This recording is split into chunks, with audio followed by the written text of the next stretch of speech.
Weiss Memorial Hospital appears to be shut down this morning with its doors to the emergency room and the front entrance locked.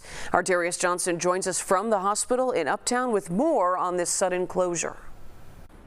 Good morning. Yes, those doctors, nurses, staffers, and elected officials are all expected to gather at 1 o'clock calling for this hospital to reopen. However, it was about 3 hours ago when the doors of the emergency department closed. We had a chance to speak to an ER nurse this morning who says they were given a 2 days notice about the closure. And also, he did not shy away from the question about the complaints that the hospital has received in recent years. He says if they do decide to reopen, if leadership decides to reopen this hospital, it will need to get in order to continue serving patients and giving them the care that they absolutely need. Now, it was on July 24th when the Centers for Medicare and Medicaid Services, also known as CMS, issued a termination letter to Weiss Memorial citing ongoing failures in emergency care, patient safety, and staffing. That has caused the Illinois Department of Public Health to investigate the hospital 7 times in recent years. Back in June, the air conditioning failed during a heat wave that forced patients out of the inpatient unit.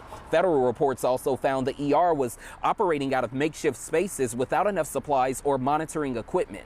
Access to Medicare and Medicaid ends tomorrow, and without that funding, more than half of the patients here at Weiss Memorial will be without the care they need. Here's what that ER nurse told us this morning about the status of the ER department and the rest of the hospital. This morning when I woke up, I just texted my coworkers just to get an update and see how things were playing out, just to see what actually happened, and it sounds like we were just closed, lights turned off, even security didn't really know exactly what to do, so they just closed the doors. And we've already heard from nearby hospitals about the impact that's already being felt in this community. Many of those other hospitals saying they are already seeing an influx of ER patients, more inpatient admissions, and specialty care referrals coming directly from Weiss Memorial Hospital. Again, those doctors, nurses, other staffers, and elected officials will all come together at 1 p.m. for that rally where they will be calling for the hospital to reopen. In the meantime, we are still waiting to hear from leadership at Weiss Memorial. Reporting in Uptown outside Weiss Memorial Hospital, I'm Darius Johnson, CBS News, Chicago. Darius, thank you. And an update. We've learned in about 20 minutes we should be hearing from the CEO of Weiss's parent company, Resilience Healthcare.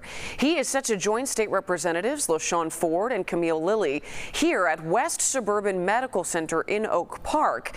That is the other Chicago area hospital Resilience owns. We'll be there and bring you the details of what they have to say in our newscasts throughout the day.